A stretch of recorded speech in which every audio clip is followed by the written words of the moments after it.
محرم کے مہینے میں جو آدمی ایک دن کا روزہ رکھے اس کو 30 روزوں کے برابر ثواب ملتا ہے.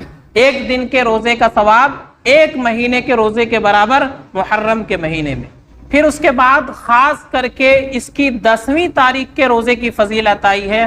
نبی پاک صلی اللہ علیہ وسلم کی حدیث ہے، جو آدمی 10ویں تاریخ کا یوم عاشورہ کا 10 محرم کا روزہ رکھتا ہے، اللہ تعالیٰ اس کے 1 سال کے پچھلے گناہ معاف فرما دیتے ہیں.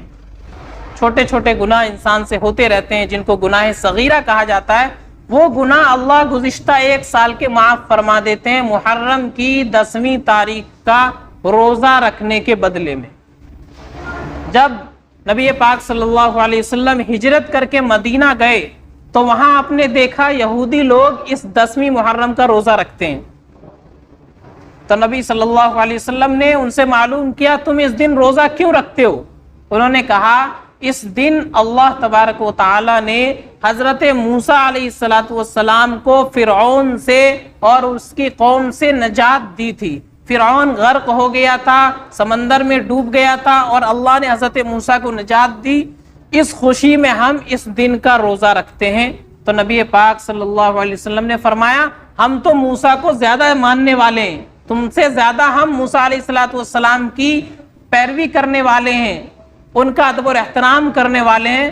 تو لہٰذا آپ نے مسلمانوں کو، صحابہ کو حکم دیا کہ تم بھی یوم عاشورہ کا یعنی 10ویں محرم کا روزہ رکھو اور ساتھ ساتھ یہودیوں کی مخالفت بھی کرو. مخالفت کیسے ہوگی؟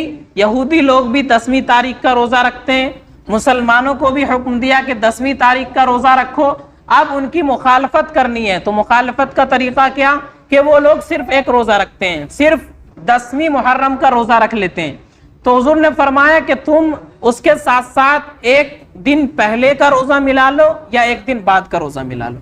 10ویں تاریخ کا تو روزہ رکھنا ہی ہے، اس کے ساتھ یا تو 9 تاریخ کا روزہ رکھ لو یا 11 تاریخ کا روزہ رکھ لو. تو 2 روزے ہو جائیں گے. اس طرح 10ویں محرم کا روزہ بھی ہو جائے گا اور یہودیوں کی مخالفت بھی ہو جائے گی. وہ صرف ایک رکھتے، ہم 2 روزے رکھیں گے.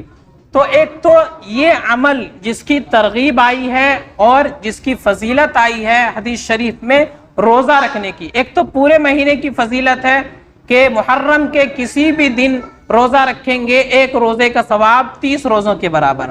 اور ایک خاص فضیلت 10ویں محرم کی ہے کہ 10ویں محرم کو روزہ رکھیں گے اللہ تعالیٰ اس کے بدلے گزشتہ 1 سال کے چھوٹے چھوٹے گناہ معاف فرما دیں گے. ساتھ میں نبی نے فرمایا ایک دن یا تو 10 محرم سے پہلے یعنی 9 تاریخ کا یا بعد یعنی 11 تاریخ کا روزہ ملا لو.